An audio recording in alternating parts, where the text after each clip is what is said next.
ನೋಟ ತೋರಿಸ್ತೀನಿ ನಿಮಗೆ. ನೋಡಿ, ಇವರೆಲ್ಲ ನಮ್ಮ ಸ್ನೇಹಿತರು. ಇವತ್ತು ನಾವು ಶೃಂಗೇರಿಗೆ ಹೋಗಿದ್ದೋ. ಶೃಂಗೇರಿಯಿಂದ ಬರ್ತಾ ಬಾಳೆಹೊನ್ನೂರು ಮಠ ನೋಡಬೇಕು ಅಂದರು. ಹಾಗಾಗಿ ಬಾಳೆಹೊನ್ನೂರು ಮಠಕ್ಕೆ ಬಂದಿದ್ದೀವಿ. ಇದು ಎಂಟ್ರೆನ್ಸ್ ಸ್ನೇಹಿತರೆ.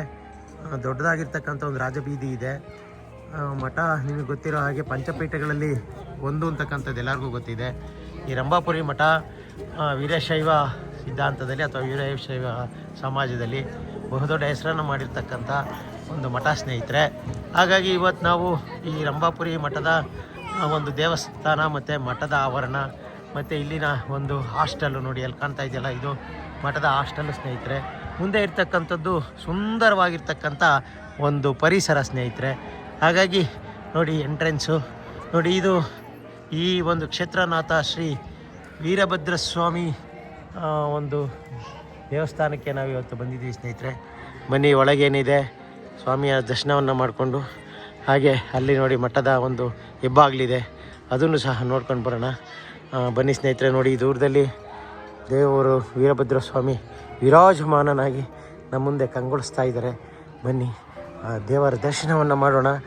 ಇದು ನಮ್ಮ ಹಿಂದೂ ಸಂಸ್ಕೃತಿ ಸಂಪ್ರದಾಯ ಹಾಗೂ ಒಂದು ದೈವತ್ವದ ಒಂದು ಮಹತ್ವವನ್ನು ಪಡೆದಿರ್ತಕ್ಕಂಥ ಒಂದು ಮಠ ಸ್ನೇಹಿತರೆ. ಹಾಗಾಗಿ ಬನ್ನಿ, ನಾವು ಮೊದಲನೆಯದಾಗಿ ವೀರಭದ್ರ ಸ್ವಾಮಿಯ ದರ್ಶನವನ್ನು ಮಾಡೋಣ. ಬನ್ನಿ ಸ್ನೇಹಿತರೆ, ಬನ್ನಿ ಬನ್ನಿ ಬನ್ನಿ.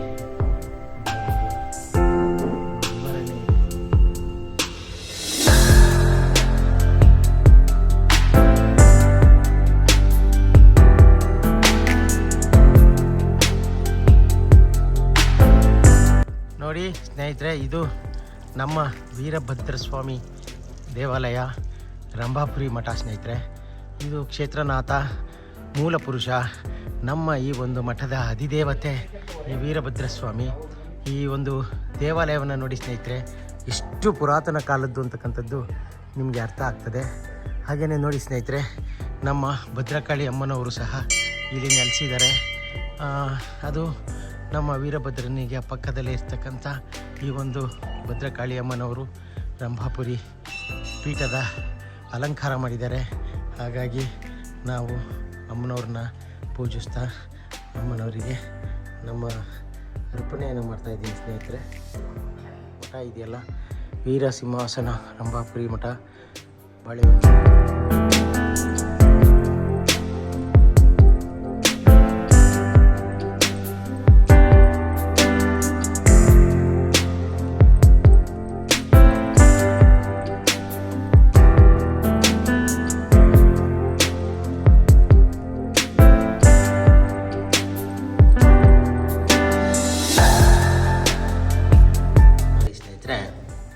ಇದು ರಂಭಾಪುರಿ ವೀರಭದ್ರ ಸ್ವಾಮಿ ದೇವಾಲಯದ ಒಂದು ಕಂಬದ ಮೇಲೆ ಮೂಡಿರ್ತಕ್ಕಂತಹ ಈ ಒಂದು ಬಸವಣ್ಣ ಇದೆಯಲ್ಲ, ಇದು ಒಂದು ರೇಖೆಯಲ್ಲಿ ಪುರಾತನ ಕಾಲದಲ್ಲಿ ಗೆರೆಯಲ್ಲಿ ಬರೆದಿದ್ದಂಥ ಒಂದು ಬಸವಣ್ಣನ ಮೂರ್ತಿಯಾಗಿತ್ತಂತೆ.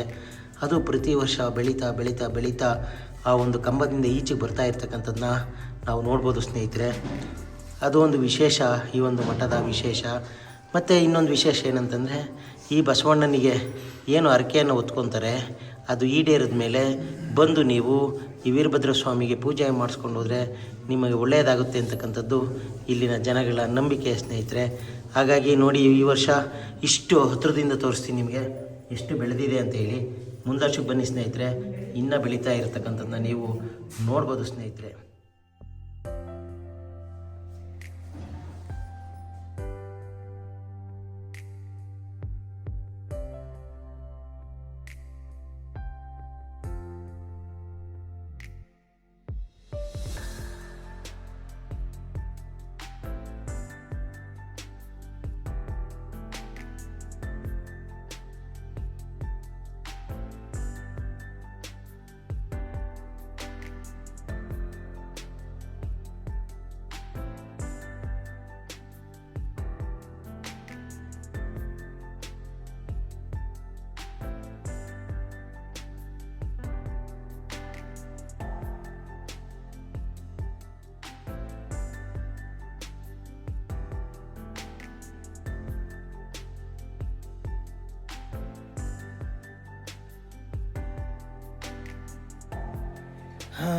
ಬನ್ನಿ ಸ್ನೇಹಿತರೆ, ನೋಡಿ ನಾವಿವತ್ತು ರಂಭಾಪುರಿ ಮಠದ ಆವರಣದಲ್ಲಿದ್ದೀವಿ. ಈಗ ನಿಮಗೆ ನೋಡ್ತಾ ಇರ್ತಕ್ಕಂಥದ್ದು ಇದು ವೀರಭದ್ರಸ್ವಾಮಿ ದೇವಾಲಯ, ಅದರ ಹಿಂಭಾಗದಲ್ಲಿದ್ದೀನಿ. ನೋಡಿ ದೂರದಲ್ಲಿ ಕಾಣ್ತಕ್ಕಂಥದ್ದು ಸುಂದರವಾಗಿರ್ತಕ್ಕಂಥ ಮಲೆನಾಡಿನ ಪರ್ವತ ಶ್ರೇಣಿಗಳು ಸ್ನೇಹಿತರೆ. ಹಾಗೆಯೇ ಬನ್ನಿ ಸ್ನೇಹಿತರೆ, ನೋಡಿ ಇಲ್ಲಿ ಕಾಣ್ತಾ ಇದೆಯಲ್ಲ, ಇದು ಆಗಲೇ ಹೇಳ್ದಂಗೆ ನಿಮಗೆ ಆರ್ಟಿಫಿಷಿಯಲ್ ಆನೆ, ಆನಂತರ ಅದು ರಂಭಾಪುರಿ ಮಠ ಸ್ನೇಹಿತರೆ. ಇಷ್ಟು ಇಲ್ಲಿನ ಒಂದು ಸುತ್ತಮುತ್ತಲ ವಿಶೇಷತೆ ಅಂತಕ್ಕಂಥದ್ದನ್ನ ನಿಮ್ಗೆ ಹೇಳ್ತಾ ಇದ್ದೀನಿ. ನೀವು ಒಮ್ಮೆ ಶೃಂಗೇರಿ ಕಡೆ ಬಂದಾಗ ಈ ಬಾಳೆಹೊನ್ನೂರು ಮಠದ ವಿಶೇಷತೆಗಳನ್ನು ನೋಡಿ ಕಣ್ತುಂಬ ಆನಂದಿಸಿ ಅಂತ ಹೇಳ್ತಾ ಬನ್ನಿ, ಮಠದೊಳಗೆ ಏನಿದೆ ಅಂತಕ್ಕಂಥದ್ದನ್ನ ನೋಡ್ಕೊಂಡು ಬರೋಣ. ಬನ್ನಿ ಸ್ನೇಹಿತರೆ. ಅಲ್ಲ ಸ್ನೇಹಿತರೆ, ನೋಡಿ ಇದು ರಂಭಾಪುರಿ ಮಠ ಬಾಳೆಹೊನ್ನೂರಿನಲ್ಲಿರ್ತಕ್ಕಂಥ ಒಂದು ವಿಶೇಷವಾಗಿರ್ತಕ್ಕಂಥ ಕಲ್ಯಾಣಿ ಸ್ನೇಹಿತರೆ. ಕಾಣ್ತಾ ಇದೆಯಾ, ಸ್ಟೆಪ್ ಬೈ ಸ್ಟೆಪ್ಪು ನೀರಿನ ಒಂದು ಕಲ್ಯಾಣಿ ಇದೆ. ಈ ಮಠಕ್ಕೆ ಸಂಬಂಧಪಟ್ಟಿರ್ತಕ್ಕಂಥ ಈ ಒಂದು ಅಡಿಕೆಯ ತೋಟ ನಮಗೆ ಕಾಣ್ತಾ ಇದೆ ಸ್ನೇಹಿತರೆ. ಸುತ್ತಲೂ ಸುಂದರವಾಗಿರ್ತಕ್ಕಂಥ ಅಡಿಕೆಯ ತೋಟ.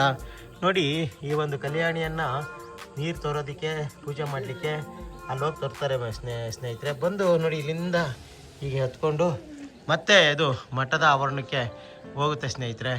ಸೂರ್ಯ ಇವಾಗ ಮುಳುಗ್ತಾ ಇದ್ದಾನೆ ಸ್ನೇಹಿತರೆ, ನೋಡ್ಕೊಳ್ಳಿ. ಸುಂದರವಾಗಿರ್ತಕ್ಕಂಥ ಒಂದು ದೃಶ್ಯ ನಿಮಗೆ ಕಾಣ್ತಾ ಇದೆಯಲ್ವಾ. ಇವತ್ತು ನಮಗೆ ಈ ರಂಭಾಪುರಿ ಮಠದ ಆವರಣದಲ್ಲಿ ಸೂರ್ಯ ಅಸ್ತ ಆಗ್ತಾ ಇದ್ದಾನೆ, ಸೂರ್ಯಾಸ್ತ ಆಗ್ತಾ ಇದೆ. ನೀವೆಲ್ಲ ನೋಡಿ ಕಣ್ತುಂಬ್ಕೊಳ್ಳಿ ಅಂತ ಹೇಳ್ತಾ ಬನ್ನಿ ಸ್ನೇಹಿತರೆ, ಮಠದ ಒಳಗಳ ಇನ್ನೇನೇನಿದೆ ಅಂತಕ್ಕಂಥದ್ದನ್ನ ನೋಡ್ಕೊಂಡು ಬರೋಣ. ನೋಡಿ ಸ್ನೇಹಿತರೆ, ಇದು ವಿಶಾಲವಾಗಿರ್ತಕ್ಕಂಥ ಮಠದ ಆವರಣದ ಒಂದು ಭಾಗ ಸ್ನೇಹಿತರೆ. ಸುಮಾರು ವಿಶಾಲವಾಗಿರ್ತಕ್ಕಂಥ ಈ ಆವರಣ ಮಠದ ಒಂದು ಶಾಂತತೆಯನ್ನು ಹೆಚ್ಚಿಸುತ್ತೆ ಸ್ನೇಹಿತರೆ. ತುಂಬ ಅದ್ಭುತವಾಗಿರ್ತಕ್ಕಂಥ ಒಂದು ನೋಟ ಸ್ನೇಹಿತರೆ. ಚೆನ್ನಾಗಿದೆ, ಸೂಪರ್.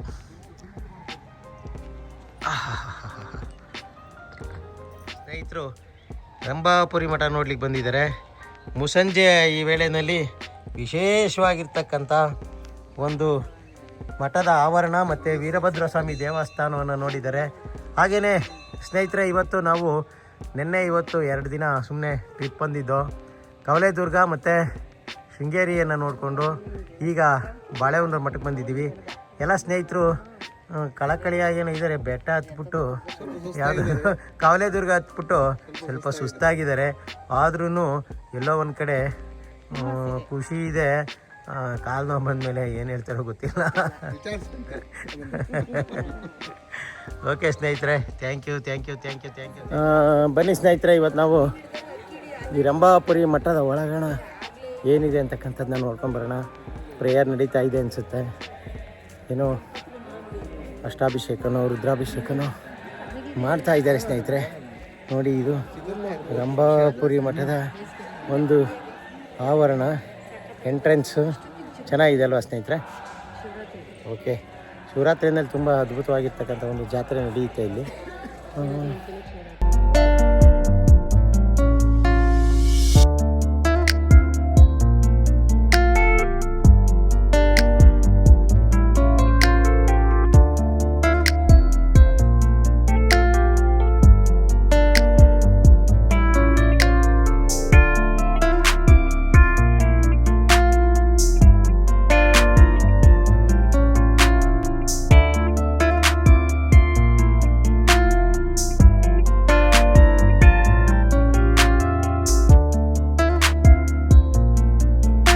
ರೇಣುಕಾಚಾರ್ಯರ ಮೂಲಪೀಠ, ವೀರಶೈವರ 5 ಪಂಚಪೀಠಗಳಲ್ಲಿ ಮೊದಲನೇ ಪೀಠ ನೋಡಿ ಬಾಳೆಹೊನ್ನೂರು ರಂಭಾಪುರಿ ಪೀಠ ಅಂದ್ರಿದೆ. ರೇಣುಕಾಚಾರ್ಯರು ಈ ಪೀಠವನ್ನು ಸ್ಥಾಪನೆ ಮಾಡಿದಂಥರು. 2ನೇ ಪೀಠ ಉಜ್ಜಯಿನಿ, 3 ಕೇದಾರ, 4 ಶ್ರೀಶೈಲ, 5 ಕಾಶಿ. ಜಗದ್ಗುರು ರೇಣುಕಾಚಾರ್ಯರು ಈ ಬಾಳೆಹೊನ್ನೂರು ಪೀಠವನ್ನು ಸ್ಥಾಪನೆ ಮಾಡಿದ್ರು. ಜಗದ್ಗುರು ರೇಣುಕಾಚಾರ್ಯರ ಪರಂಪರೆಯಲ್ಲಿ ಈಗಿರೋರು 121ನೇವರು. ಸುಮಾರು 3000 ವರ್ಷಗಳ ಇತಿಹಾಸ ಇದೆ. ಮಹಾನ್ ಪವಾಡ ಪುರುಷರು ಬೆಂಗಳೂರು ಹತ್ರ ರಾಮನಗರ ರೇವಣಸಿದ್ದೇಶ್ವರ ಬೆಟ್ಟ, ಸಿದ್ಧರ ಬೆಟ್ಟ, ಶಿವಗಂಗೆ, ಗುಲ್ಬರ್ಗ ಜಿಲ್ಲೆ ರಟ್ಕಲ್ ರೇವಣಸಿದ್ದೇಶ್ವರ ಬೆಟ್ಟ, ಬಿಜಾಪುರ ಜಿಲ್ಲೆ ಹೊರತಿ, ಒಟ್ಟು ದೇಶಾದ್ಯಂತ ಸುಮಾರು 12,000 ಕಡೆ ತಪಸ್ಸು ಮಾಡಿದ್ದಾರೆ.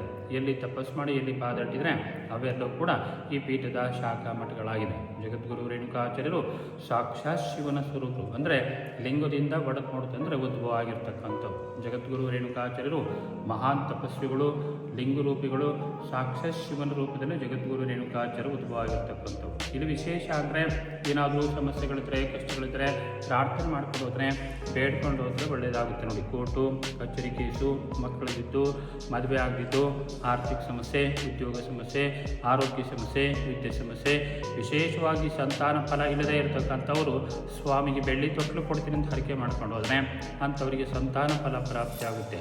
ಬಾಳೆಹೊನ್ನೂರು ಪೀಠ, ರಂಭಾಪುರಿ ಪೀಠ, ಬಾಳೆಹಳ್ಳಿ ಸಿಂಹಾಸನ ಪೀಠ ಅಂದರೆ ಇದೆ ಪಂಚಪೀಠಗಳಲ್ಲೇ ಈ ಜಗದ್ಗುರು ರೇಣುಕಾಚಾರ್ಯರು ಈ ನಮ್ಮ ವೀರಶೈವ ಧರ್ಮವನ್ನೇ ಸ್ಥಾಪನೆ ಮಾಡಿದಂಥರು. 12ನೇ ಶತಮಾನದಲ್ಲಿ ಬಸವಣ್ಣ ಬಂದರು. ಬಸವಣ್ಣ ಬರ ಪೂರ್ವದಲ್ಲೇ ರೇಣುಕಾಚಾರ್ಯರು ವೀರಶೈವ ಧರ್ಮವನ್ನು ಸ್ಥಾಪನೆ ಮಾಡಿದಂಥರು. ಪಂಚಪೀಠಗಳಲ್ಲಿ ಈ ಬಾಳೆಹೊನ್ನೂರು ರಂಭಾಪುರಿ ಪೀಠ ಮೊದಲನೇದು. ಇಲ್ಲಿಗೆ ಬರೋಂಥ ಭಕ್ತಾದಿಗಳಿಗೆ, ಯಾತ್ರಾರ್ಥಿಗಳಿಗೆ 3 ಪ್ರಸಾದದ ವ್ಯವಸ್ಥೆ ಇದೆ. ಬೆಳಿಗ್ಗೆ, ಮಧ್ಯಾಹ್ನ, ಸಂಜೆ 3 ಟೈಮ್ ಕೂಡ ಪ್ರಸಾದ ವ್ಯವಸ್ಥೆ ಇದೆ. ಯಾತ್ರಾರ್ಥಿಗಳ ವಸತಿ ಕೂಡ ವ್ಯವಸ್ಥೆ ಇದೆ. ಯಾವಾಗಾದರೂ ಬಂದರೂ ಕೂಡ ಶ್ರೀಪೀಠದಲ್ಲಿ ನೆಲೆಸಿ ದೇವರ ದರ್ಶನವನ್ನು ಮಾಡ್ಕೊಂಡು ಹೋಗ್ಬೋದು.